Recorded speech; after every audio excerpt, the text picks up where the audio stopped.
ना अफवाहें, ना सनसनी, ना हवा हवाई बातें, सत्य और तथ्यों के साथ खबरों की तह तक। डोनाल्ड ट्रंप के व्हाइट हाउस में लौटने के साथ ही अंतर्राष्ट्रीय परिदृश्य में बड़े बदलाव की सुगबुगाहट उठने लगी थी। सबसे नाटकीय बदलाव यूक्रेन में युद्ध को लेकर देखने को मिल रहा।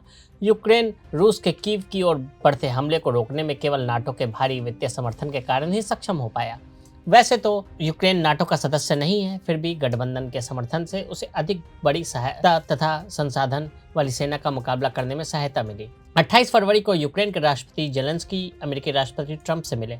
बात शांति बहाली पर होनी थी, लेकिन ये हो न सका। जेलेंस्की व्हाइट हाउस से बाहर आए, मीडिया ने ये कहा कि उन्हें निकाला गया। इसके बाद ट्रंप ने सोशल मीडिया पर लिखा, जेलेंस्की शांति नहीं चाहते, जब उन्हें पीस चाहिए हो तब वो वापस आ सकते हैं। पर जिस कूचे से जेलेंस्की बेआबरू होकर निकले, वहां वापस लौटना उन्हें गवारा न था, सो वो व्हाइट हाउस दोबारा नहीं गए। फिर हेडलाइन छपी कि Trump send Zelensky home with no deal and no meal.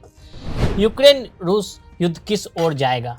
Trump का पुतिन के साथ रिश्ता जितना वो स्वीकार करते हैं उससे कहीं ज्यादा अधिक है। यूक्रेन को लेकर अमेरिका और उसके नाटो सहयोगियों के बीच भी दूरी बढ़ रही है। वही बाइडेन सरकार ने लोकतंत्र और पुतिन के विस्तारवादी एजेंडा को रोकने के लिए यूक्रेन की मदद की थी, जबकि ट्रंप ने इसे सौदेबाजी में बदल दिया। अमेरिका और रूस के वार्ताकारों ने यूक्रेन में 3 साल से जारी युद्ध में आंशिक विराम से जुड़े ब्यौरे को अंतिम रूप देने के लिए सऊदी अरब की राजधानी में पूरे दिन बातचीत की। 30 दिवसीय समिति युद्ध विराम तक पहुंचने के लिए संघर्ष करना पड़ा, जिस पर मॉस्को और कीव पिछले हफ्ते सैद्धांतिक रूप से सहमत हो गए। दोनों पक्ष ड्रोन और मिसाइलों से एक दूसरे पर हमला करना जारी रखे हुए हैं।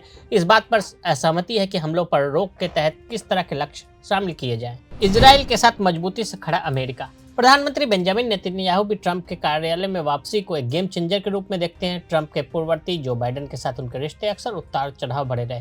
हालांकि दोनों दशकों से एक दूसरे को जानते हैं, लेकिन व्हाइट हाउस ने प्रधानमंत्री द्वारा 2022 के अंत में उग्र दक्षिणपंथी लोगों के साथ गठबंधन बनाने की तीखी आलोचना की और 2023 में सरकार की न्यायिक सुधार योजनाओं के बारे में गहरी चिंता व्यक्त की।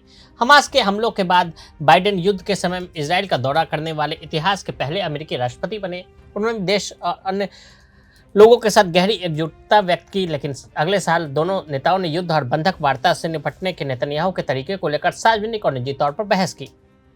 अमेरिकी चुनाव के तुरंत बाद नेतन्याहू ने 69 में भाषण के दौरान बाइडेन प्रशासन की युद्धकालीन स्थिति के लिए आलोचना भी की। अपने दूसरे कार्यकाल के इन पहले हफ्तों में ट्रंप ने वो सब कुछ किया जो नेतन्याहू चाहते थे और उससे भी ज्यादा। अमेरिकी राष्ट्रपति ने ईरान और उसके परमाणु कार्यक्रम के खिलाफ अधिकतम दबाव की नीति को बहाल किया। उन्होंने उनकी टीम ने बार बार वादा किया कि वे हमास को खत्म करके इजराइल के साथ काम करेंगे। उन्होंने ये भी वादा किया कि अगर आतंकवाद समूह तुरंत सभी बंधकों को रिहा नहीं करता तो वे नरक के द्वार खोल देंगे। ट्रंप ने गाजा से फिलिस्तीनियों को निकालने की योजना भी प्रस्तावित की।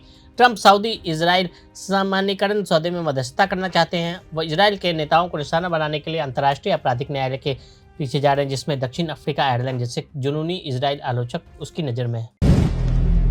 अगर आप भी लेना चाहते हैं देश दुनिया की तमाम जानकारी तो आज ही सब्सक्राइब करें हमारे चैनल को।